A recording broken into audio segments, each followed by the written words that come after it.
మ్మ్, నాటుకోడి పచ్చడి తయారు చేసే విధానం చూద్దాం, వచ్చేయండి. హాయ్ అండి. ఇప్పుడు చికెన్ని మంచిగా నీట్గా చిన్న చిన్న ముక్కలు కోసుకొని శుభ్రంగా కడిగేసుకున్న తర్వాత ఉప్పు పసుపు వేసుకొని ఉడకపెట్టేసుకొని పక్కన ఉంచేసుకోండి. ఇప్పుడు స్టవ్ మీద కళాయి పెట్టుకొని డీప్ ఫ్రైకి సరిపడా ఆయిల్ వేసుకొని ఇప్పుడు ఉడకపెట్టుకున్న చికెన్ని డీప్ ఫ్రై చేసేసుకుందాం. మంచిగా వేగాలండి, బ్రౌనీ కలర్ వచ్చేదాకా వేగాలి బాగా. తప్పకుండా ట్రై చేయండి, చాలా అంటే చాలా బాగుంటుంది. చూసారా, వేగిపోయింది. ఇట్లా వేగినది పక్కన పెట్టేసుకోండి.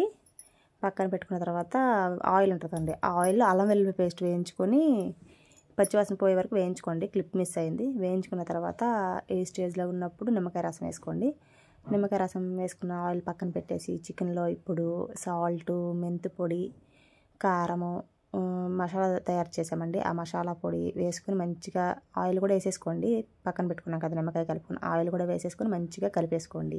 అంతే, ఎంతో గుమగుమలాడే వెరీ టేస్టీ చికెన్ పచ్చడి రెడీ. తప్పకుండా ట్రై చేయండి. Thank you.